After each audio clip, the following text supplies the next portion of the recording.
नमस्कार गृहिणींनो, तुमचं स्वागत आहे माझ्या यूट्यूब चॅनलमध्ये मदर्स अँड डॉटर्स रेसिपीज। तर आज आपण बघणार आहोत पावभाजीची रेसिपी। काल तुमच्या माझ्या स्टोरीला खूप जणांचे रिप्लायस आले की दीदी पावभाजीची रेसिपी कर। आज मी तुमच्यासाठी घेऊन आले पावभाजीची रेसिपी।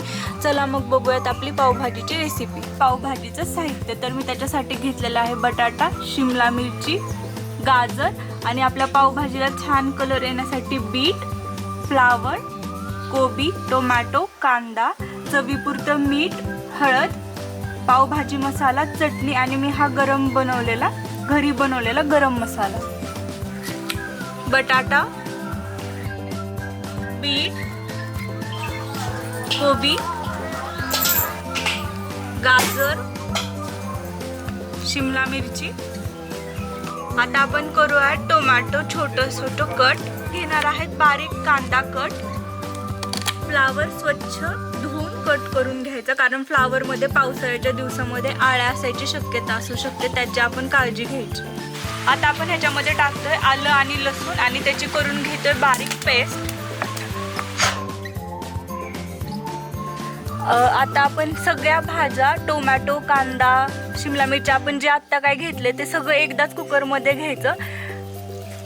उकळायसाठी थोडंसं पाणी ओतायचं आणि हे बाइंडिंगसाठी मी ह्याच्यामध्ये टाकत आहे 1 पाव।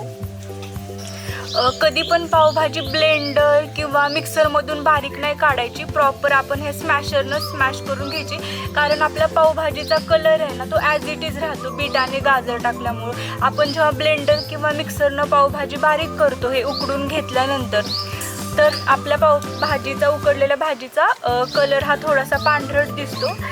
आणि तुम्ही बघू शकतात आता हे जवळून की मी ह्याच्यामध्ये 2 पाव टाकले होते, त्याच्यामुळे ह्याचं बाइंडिंग किती व्यवस्थित आले। पावभाजी करताना ह्या सगळ्या भाज्या उकडताना पाव आपण म्हणजे टाकलाच पाहिजे त्याच्या बाइंडिंगसाठी। आता आपण ह्याच्यामध्ये टाकत आहोत पहिल्यांदा आलं लसूणची पेस्ट। आता ह्याच्यामध्ये मी ॲड करत आहे पावभाजी मसाला।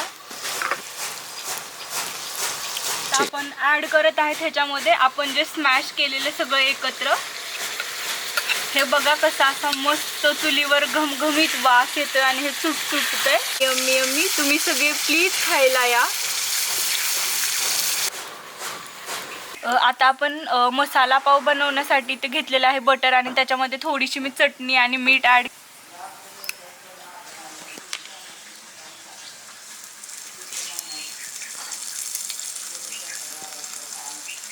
मैत्रिणींनो, तर आपली अशी तयार झालेली आहे घरगुती असलेल्या साहित्यामध्ये बटर आणि चीजवाली यम्मी यम्मी पावभाजी।